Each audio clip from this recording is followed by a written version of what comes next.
Hey guys, what's going on? My name is Dr. Colin Zhu, and thank you so much for being here with us. This is the Thrive Bites podcast, and welcome to season 5. Here we talk about 3 things: plant-powered living, enhancing emotional resilience, and creating a thriving mindset. And I interview the most passionate guests here, ranging from physicians to coaches to dietitians to entrepreneurs.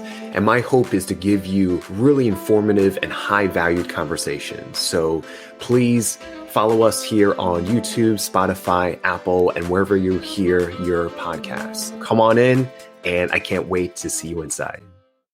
Hey guys, what's going on? This is another episode of Thrive Bites podcast. I'm your host, Dr. Colin Zhu, and I am interviewing Vegan Michele, or her full name is actually Michele Swaczyna, and we had a great episode. We talk about whole food plant-based, her journey of being a vegan, and her journey of a former life of being a performer, a professional performer. And what was that like? You know, she tells a really, really great story. And she shows us, the challenges and obstacles of just being, a professional performer and what that entails, and her transition to vegan and then ultimately whole food plant-based, and what she does for clients now. She also invites her into her kitchen, and she gives us a great food demo. So you don't want to miss this, and please stay tuned. Okay, guys. Well, welcome to another episode of Thrive Bites podcast. I'm your host, Dr. Colin Zhu, and thank you so much for being here with us. You could have been anywhere in the world, and you decided to share your precious moments with us today, and I greatly appreciate that. So we are going to introduce the next episode. I'm very, very excited for her to be here. Her name is Michele Swaczyna, but she goes by Vegan Michele, and she is a certified holistic nutritionist, chef, wife, and a mother, dedicated to helping her audience members on a whole food plant-based diet and weight loss journey. And she's been a vegan for over 12 years. She's had 2 very healthy vegan pregnancies and peaceful home births. I love it. And she has a lot of passion and drive to be able to help others do the same and inspire them along that journey. And that's what we're all about here on this podcast, is really impacting and inspiring others. And she's written a lot of cookbooks. She has a thriving YouTube channel. She does coaching, and she has her own vegan weight loss course. And we're going to go into more of her story. In 2016, she received a certification from plant-based nutrition from Cornell University. And in 2020, she became a certified holistic nutritionist. So without further ado, please welcome Vegan Michele. Hello. Hi, Michele. Hello. Thank you, Colin, for having me. I'm excited to be here. All right. We're going to zoom you in a little bit. So thank you so much for taking the time out for us to be here in your kitchen. I love it. I love, the green thumb that you have going on. Let me just kind of maximize you a little bit, and let us know where you are calling from. Yeah, I am I'm close to Lake Tahoe, outside of Reno, in about 20 minutes outside of Lake Tahoe. So in the middle of nowhere, mostly in Nevada. But in Mother Nature, right? Yeah, it's beautiful here. Oh, yeah. I've heard, I still have yet to go to Lake Tahoe. I know that it's gorgeous. Yeah. So I definitely want to, make my way towards there. And we just had another guest here on the show. I'm from the Reno area. So cool. Great. I was in North Vegas for a work assignment in my early professional career, and never had a chance to go, up, northwest a little bit. So but did you grow up there, or that's been home for many, many years? I did not grow up here. I was born in California, lived in Hawaii, Florida, Tennessee, and then I went to high school here. And then I was a professional singer and dancer for my professional career for the last 20, 30 years. And so I was all over the place. And then my parents live here. And so we came back here. We did live in Vegas for a long time as performers, my husband and I, but I didn't want to raise kids there. So we came up here, and we're probably going to move again soon. But for right now, this is home. Okay. I like the traveling bit. So I travel a lot too. So I definitely appreciate that. Yeah.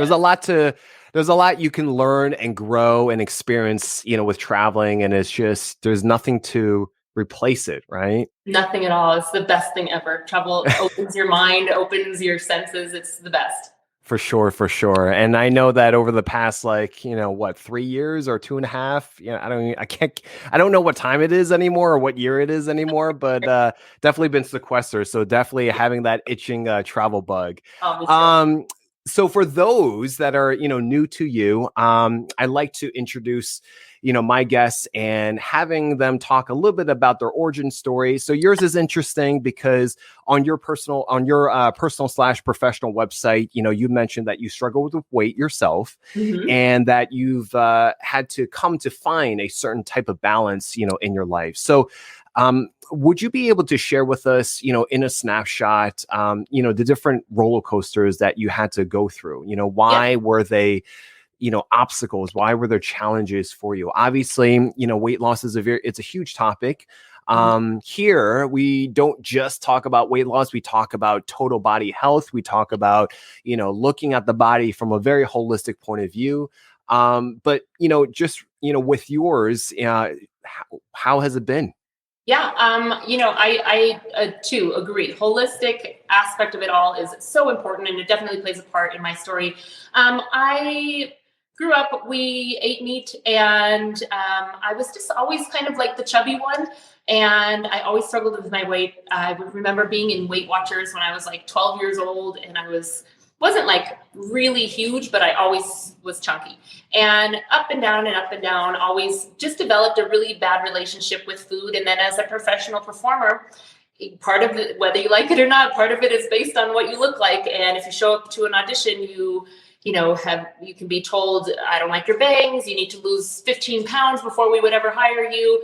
Doesn't matter your talent level, it also matters what you look like. And that's just the frank reality of that world. So from dealing with being a little on the heavy side and then needing to really, drop probably unhealthy amounts of weight, I would experiment with all kinds of weird diets and ways to do that. And it'd just be really miserable, mostly not feeding myself with foods that are helping my body thrive, just existing basically and trying to get through a show.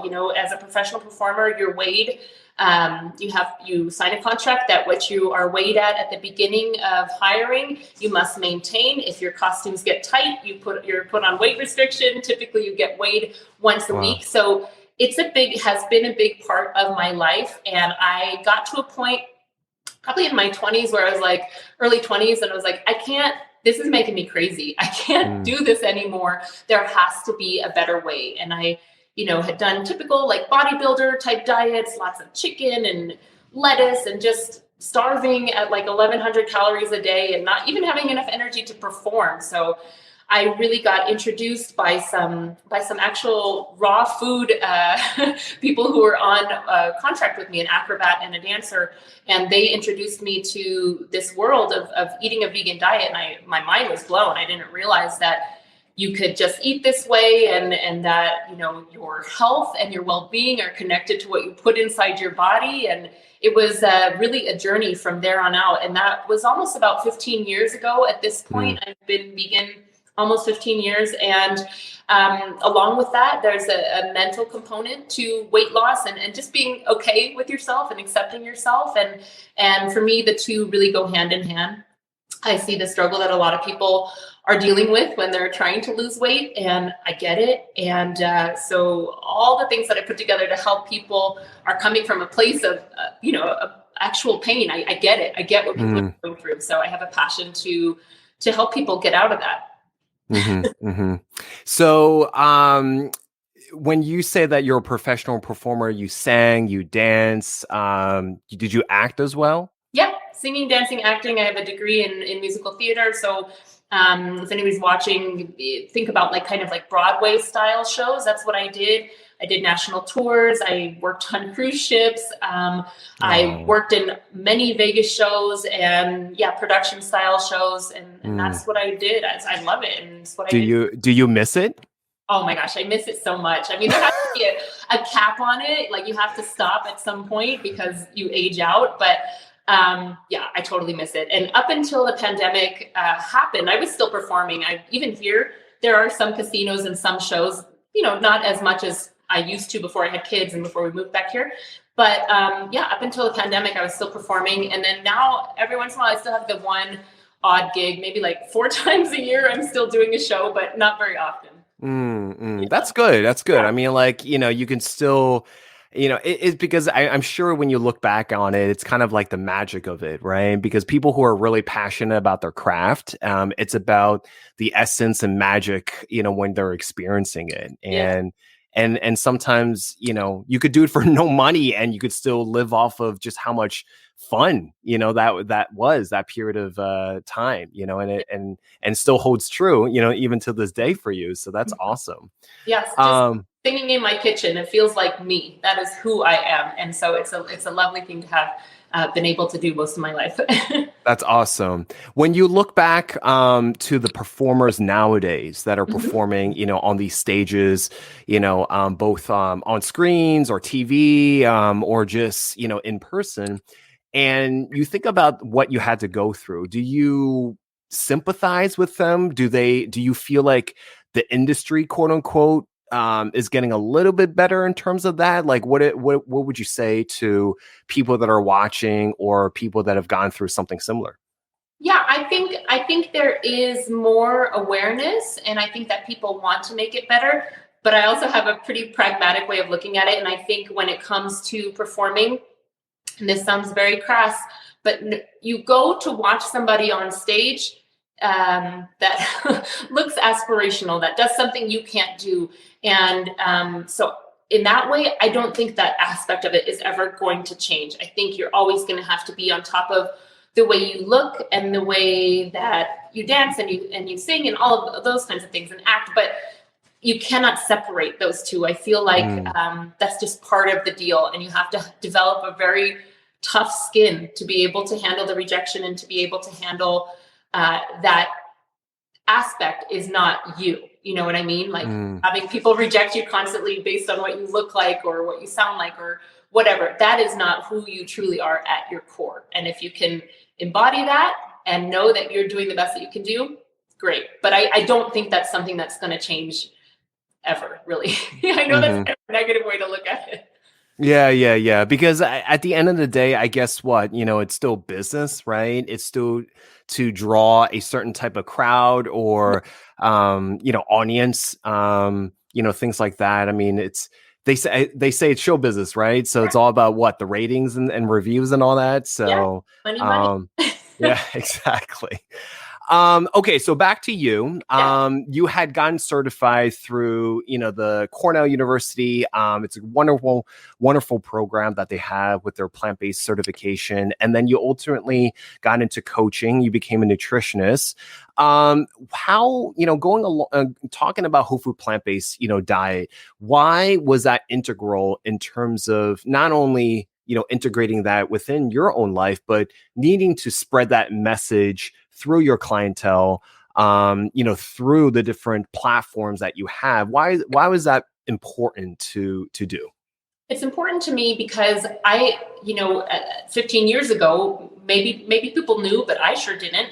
I didn't realize the connection between what we eat and what we put in our bodies and, whatever environment that we're in will connect us to either health or dis-ease. And I just found that very mind-blowing at the time. And I just started, experimenting with myself and my own diet choices and seeing the difference. And one of the big things for me as, full-time performer, I saw a huge difference in my lung capacity when I was on stage. I saw a huge difference in recovery from performing a hard show. You're basically an athlete. You're performing 12 shows a week. You have one day off and you're sore. You're breaking down. Your body is breaking down. So how to compensate and how to get your nutrition to be something that is going to compensate or going to help you with inflammation, going to help you recover faster. If you get sick, you want to have something to help you recover. And then on a bigger scale, wanting to share this with people because type 2 diabetes,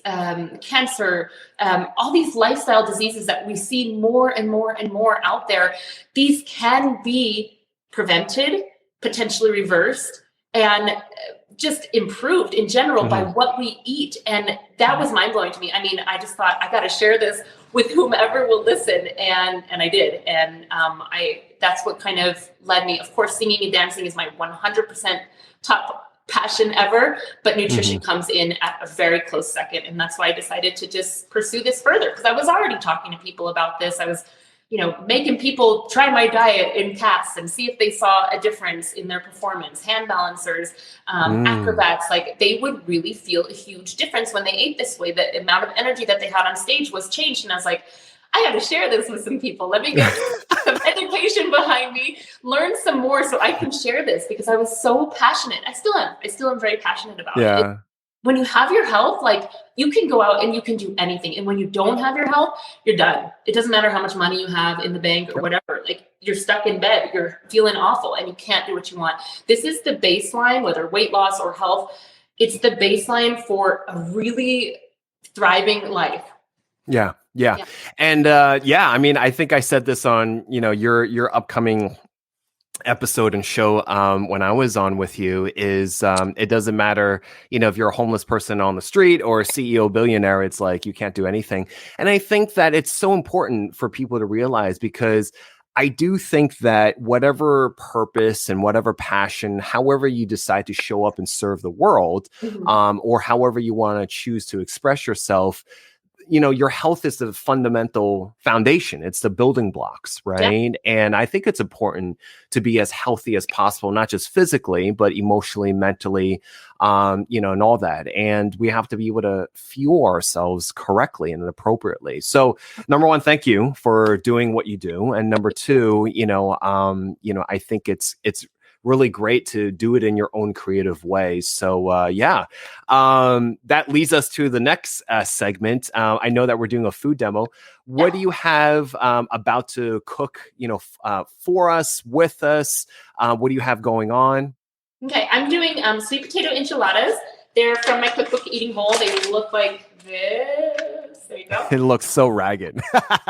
Look like it's been used 1,000 times. Yes, it has. It's like the demo copy, so the spacing's not right, and I have the not for resale on there, but it's been used a lot. The recipes I share, I actually eat. So what I'm going to do is I've done a couple things prepped ahead of time, so we're not here for too long, but it's a really straightforward recipe. I chose this recipe because I think this is great if you're just starting out eating whole food plant-based and you're not really sure what to do. This is kind of like tackling a favorite or a crowd pleaser, and then just making it healthy, but that it still tastes good and it doesn't suck and it's not bland. So anyways, what we're going to do is first make the red sauce. And what I'm doing is just using a can of organic tomato paste. Oh, I'm not going to do that yet. I'm going to put, I've got a little bit of vegetable broth in here, and I'm going to saute some garlic first. So just sticking that on. And I've got about 3 garlic cloves in here. Can you guys, I can see, okay. Yeah. Mm-hmm. Cool. So I'm just going to saute this for a little bit. This will come together pretty quickly, and then I'll show you the next step. So saute that for a little bit. One of the big game changers for me, and it's something that I didn't want to accept initially because I was vegan before I was whole food plant-based. I was vegan probably for like almost 10 years, but I still use olive oil, and I didn't eat a lot of processed food, but I still did have some processed food. And the biggest switchover for me that I saw a big difference was not using oil. And I didn't want to believe it, but I did all the research and understood that, okay, this is a really big deal. And so this, water sauteing or sauteing with some vegetable broth, if you're unsure, or if you've always sauteed with oil, it works just fine. You can't taste a difference at all. And you're saving yourself, if you are trying to lose weight, you could be saving yourself like 400 calories depending on how much oil you're using to saute with. And it's just not really necessary. But it's a big game changer, because if you are trying to lose weight, you're saving that extra calories, and you won't even feel deprived if you get rid of the oil. And you've already, you can eat more volume. Okay, so I've got that going. I really want to put that tomato paste in, but I'm not doing it yet. Now I'm going to put some smoked paprika. I've got half a teaspoon in here. I hope I'm not the only one who has to read my own recipe. That's what I do. And then I've got a tablespoon of maple syrup. So you've got a little bit of garlic and heat and sweetness here. Keep that going. Now I'm going to put that tomato paste in. It's like, yes, I finally get to come out. I'm grabbing it. I'm doing it. Okay. Now I'm going to put in, I have like a cup of vegetable broth here. So I kind of used a little bit at the beginning to saute. And now I'm going to put the rest of it in here. And I'll use a whisk just to break apart that tomato paste. Michele, what is your opinion about the boxed, broths that they have in the supermarkets? I always look at it, or I try to tell people good, better, best, right? If that is your option, get it. If you can make it from home and it's not going to stress you out and you're able to have the time to use vegetable scraps to make your own vegetable broth, do that. If better than bouillon is the only thing that you have available and you like the way it tastes, do that. I'd rather you have some amount of options for yourself so that you don't make it so strict that you can't sustain it. So again, if you're looking at a box of vegetable broth, just look at the back. Try to get something that has the least amount of ingredients in it. If you can find, some of the cleaner ingredients. I haven't used boxed vegetable broth in a really long time, but I'm thinking like maybe Pacific is a good one, or Pacifica, I can't remember. And then just try to find something that has like vegetable scraps and water and maybe a tiny bit of sea salt or something like that. How about you? What do you think about boxed? No, I think that's a great way of categorizing it.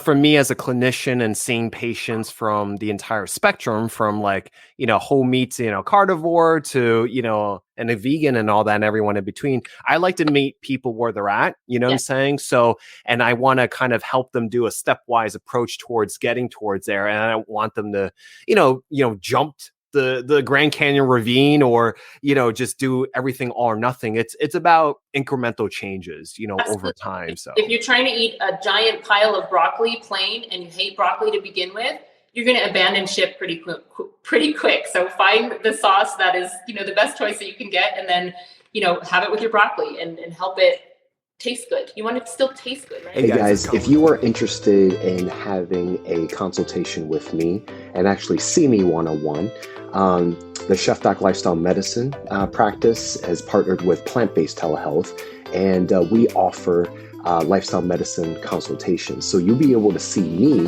one-on-one, and I can go over your health history and seeing what we can do to fill in the gaps. We can talk about your physical health, anything from food to lifestyle to diet to setting up your kitchen to cooking preparation to grocery shopping to your mental health. I think it's important that we build our emotional resilience, to talking about your sleep and how to stay hydrated, and what are the best medicines if necessary, what are the best supplementations if necessary. And we do all this in a very concise manner, and it's a conversation. I take the time out to listen. I take the time out to really understand you from the ground up and to look at all aspects of your physical, emotional, and mental health. And please, drop me a line, schedule an appointment if you want to see me one-on-one. And I am very, very looking forward to learning more about you. And again, thank you so much for visiting here at the Chef Doc. A little bit of hot sauce in here. You can omit this if you want. But this is I just got this. It's Melinda's. It's pretty clean, but again, you want to look at the hot sauce, just look at your ingredients, the most minimal ingredients that you can find, the best. So that's done. Now I've got some black beans in here. These are homemade black beans. The recipe's in this cookbook as well. But if you don't want to take the time to do that, you can just use a can of black beans, slightly drain them, add a little bit of cumin, half a teaspoon of ground cumin, and then salt and pepper.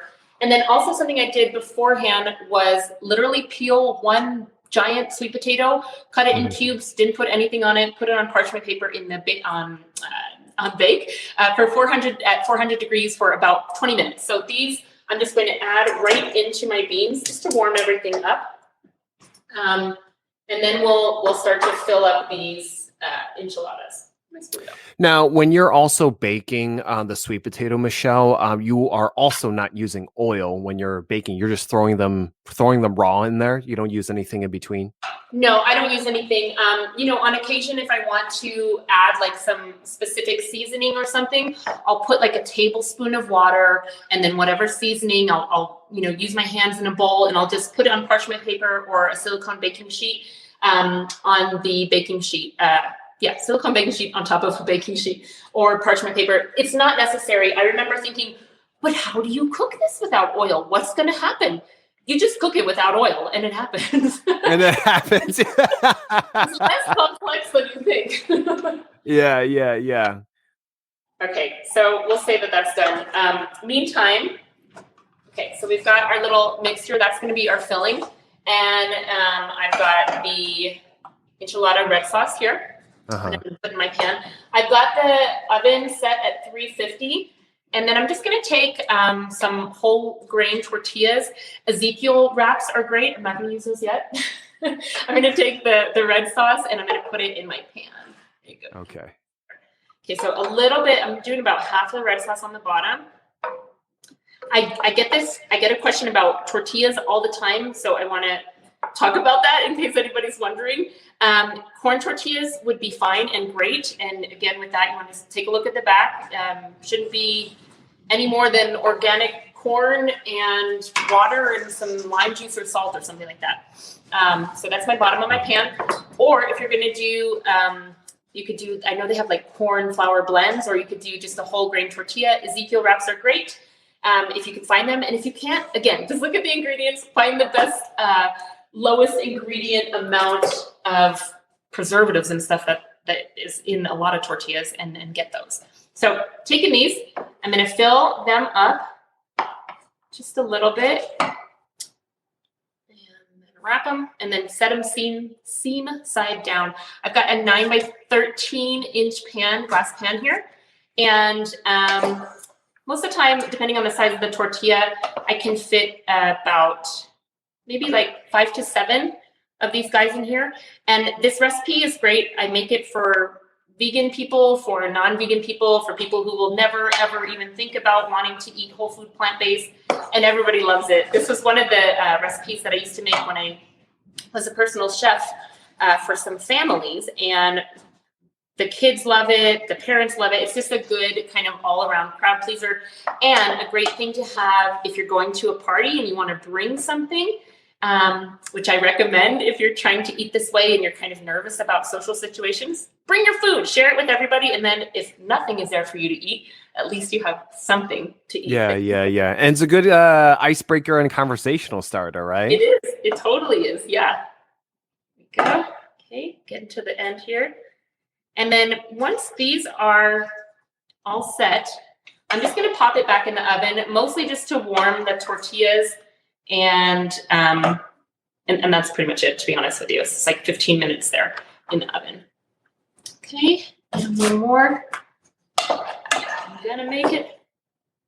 So if you decide to cook your own beans with this recipe, I used about 2 cups of cooked beans to fill these 1, 2, 3, 4, 5, 6, 7 tortillas. Okay, there we go. Shove it in there. And then the rest of the red sauce that you have, you can just pour right on top. I hope you can kind of see. Yeah, you can see. Yeah. So pouring this. And then I've got some nice garnish. I'm a huge fan of cooked with lots of fresh. I love raw veggies. I want to get as many as I possibly can on a daily basis. I personally try to aim for about a pound to a pound and a half of raw vegetables, or even cooked vegetables every single day. Like one person or a family? A person. It's not for everybody. It's not for everybody, but for me, I feel really great. Oh, so wow. That's beautiful. That's what we look like there. I'm going to pop those back in the oven, and I'll let them stay in there for the sake of us talking, maybe 10 minutes. And we can not be, crickets around here. No, that's good. What kind when you have your as you're doing that, what types of clientele would come to you for coaching? Yeah. Tell us about your coaching style, the different the process of how you do it, and then if you don't mind sharing the course, you have a vegan weight loss course and what that entails for people. Yeah, absolutely. I've just revamped everything. And so I've got a brand new program that is very very, very intensive. But typically before I rebranded everything, I would have one-off sessions, and then I would have a 4-week weight loss course, which is what you saw on the website. And then, then I would just have consultations with people maybe they're brand new and maybe they don't want to lose weight, but they don't know how to start eating this way. It seems overwhelming. So there's the transition to kind of information that I can give people. But when it comes to weight loss, I primarily, I have worked with men, but primarily I work with women. And I really think, yes, the diet is so important and I don't discount it at all. It is a huge, huge part of being able to lose weight, but there's such a mental component to weight loss as well, because if you're every single day fighting that trigger moment and you've gotten these really deep grooves in your routine and your mental, attitude about food, it's going to be really hard to change, even if you, desire to eat whole food, plant-based. And I started to see that. I've worked with many, many women, and I just, as case study upon case study, I started seeing, this is huge. The mental aspect of this is huge. So that is something I very much focus on.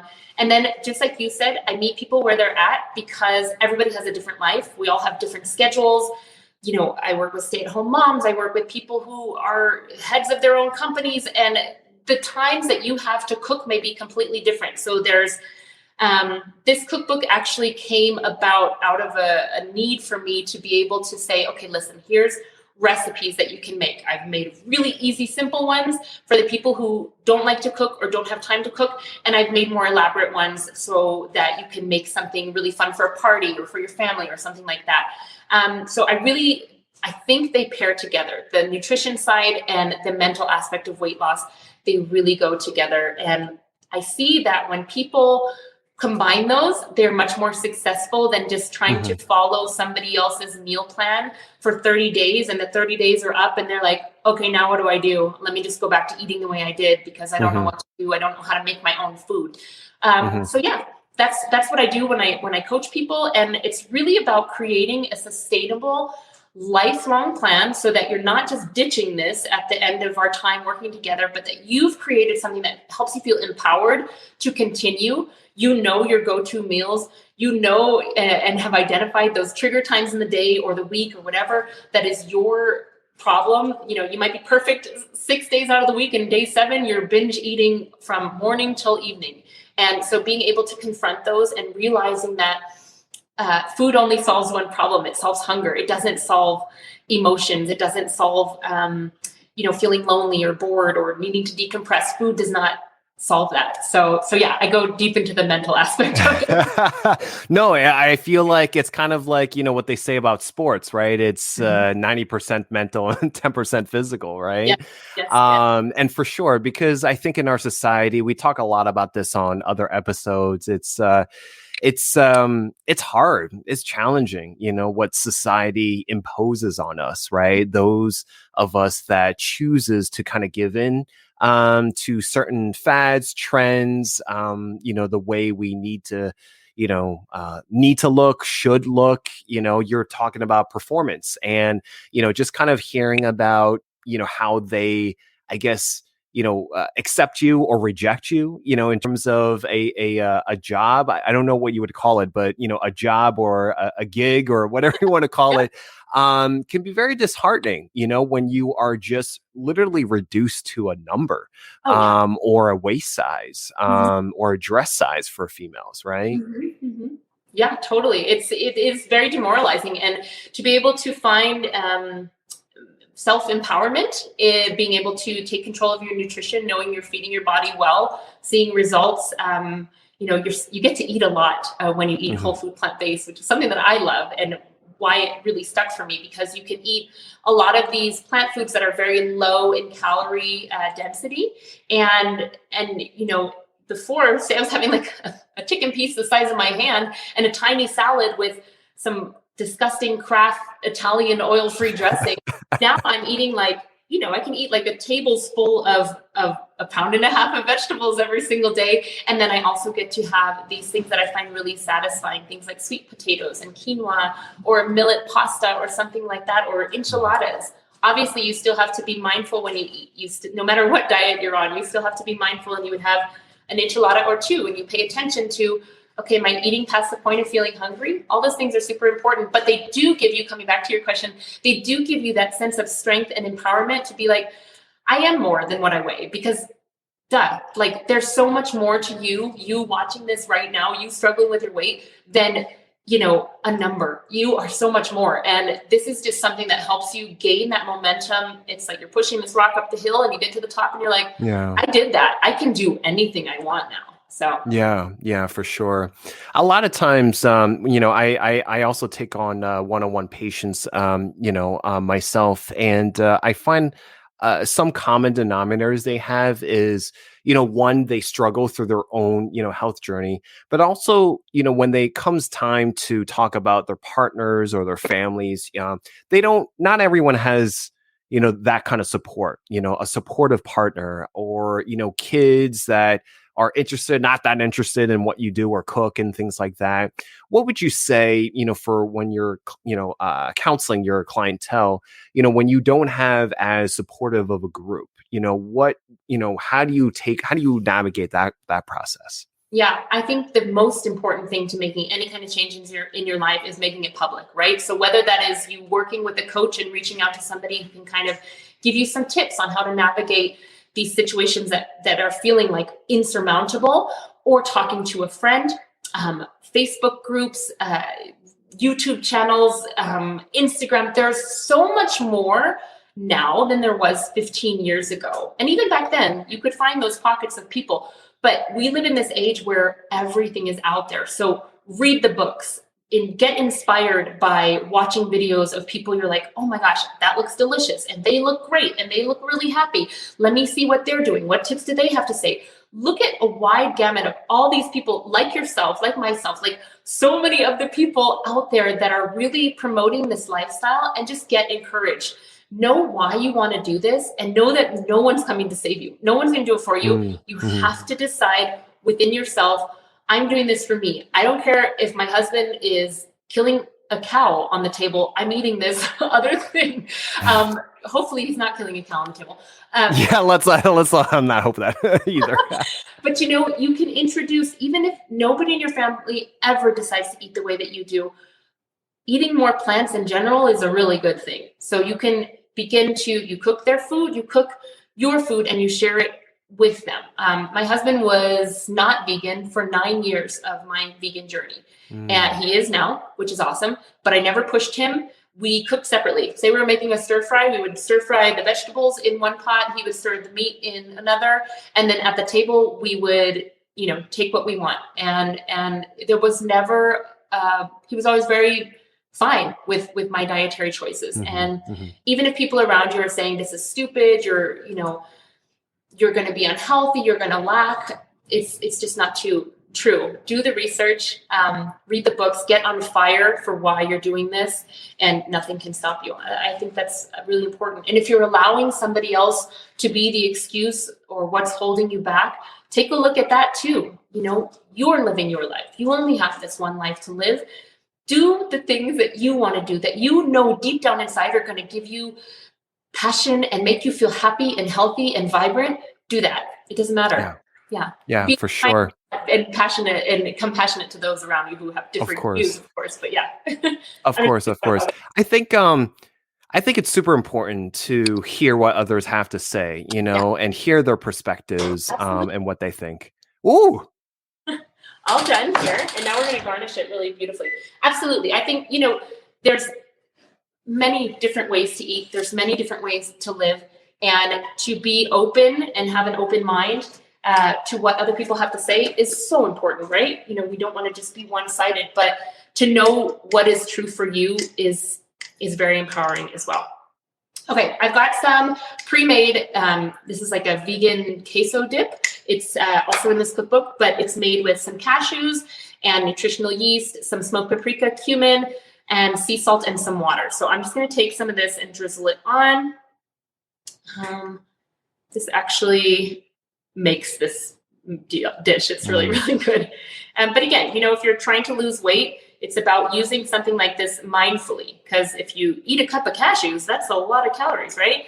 But you want to have a little bit so that it tastes good and it's palatable and you feel satisfied.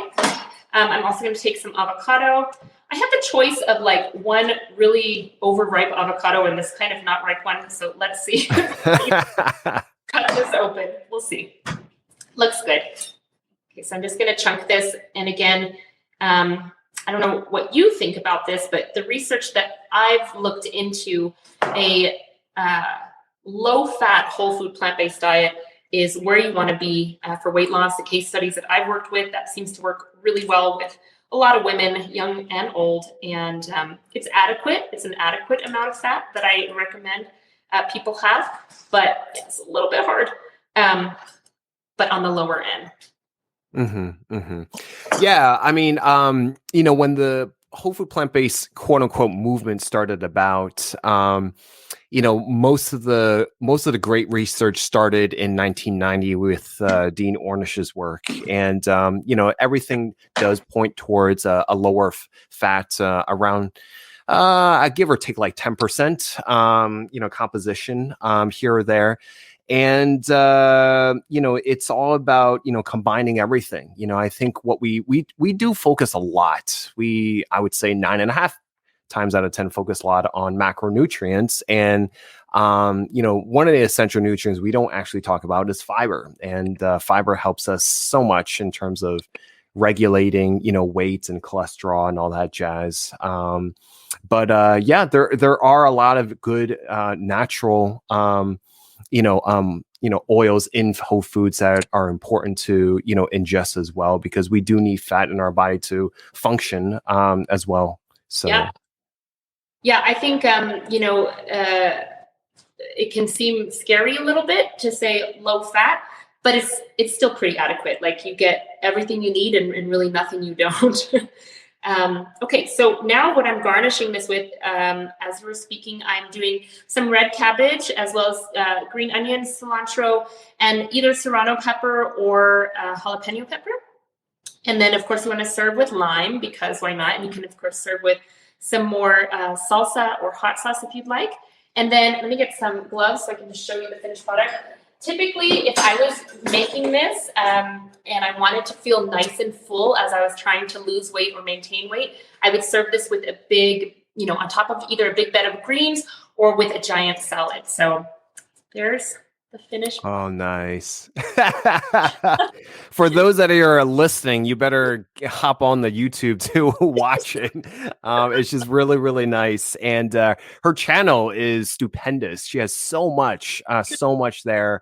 The common theme is just colorful all the way around. Yes. So I think that's, one of the great benefits of it is just the diversity and variety that we can engage with whole food plant-based. I like taking this reference a lot. I interviewed another chef colleague on a couple of seasons back, and she told me that if you were to eat a new plant, whether it's a fruit or a vegetable of any kind, for every meal 3 times a day for 365, you don't repeat the same plant when you come back around. So that's how big it is. So I've heard that too, and I think that's probably a misnomer about eating this way. You're just going to be eating lettuce, rabbit food. There's so much variety and so many things that you can do to make it interesting for yourself. I don't feel deprived in the slightest. I feel good and I'm excited about what I'm eating, but it's also keeping me super healthy, and I think that can be the case for everybody. Yeah, no, that's great. Michele, thank you so much. Thank you for inviting us into your home. Thank you for the wonderful meal you created. I'm going to come over right now. I need somebody to help me eat these. Where's your family? They're all sleeping. They can sleep. Oh, I see. But yeah, thank you so much for showing up the way you do. Please continue, being, such a light and, doing it in your own creative and passionate way. For those that wanted to visit you and see your offerings, your cookbooks, I know you have a bunch of cookbooks. Where can they find you? Yeah, if you're already on YouTube, you can just hop over to Vegan Michele. That's my channel name on YouTube, or veganmichele.com is my website. You can also find my books on Amazon. Just search Vegan Michele as well, and vegan_Michele on Instagram. So those are the places you can find me. And if you want to email me, if you have a question or something, veganmichele@gmail.com. Okay. Yeah. Sounds good. Well, Michele, thank you so much again, and it's been a pleasure. Guys, thank you so much for watching this episode. If you like this, please comment, like, and subscribe. And if you felt that this was a benefit for someone else, please let them know. And until then, please say goodbye to Michele. Thanks, Dr. Colin. Hey guys, thank you so much for watching that episode. We hope that you enjoyed it. If you like this, please like, follow, and subscribe. And please follow us for the latest updates for this season 5. And if you feel that this was a benefit for someone else, please let them know. And please follow us on Apple Podcasts, Spotify Podcasts, and YouTube. And thank you so much again. And we will see you on the next one.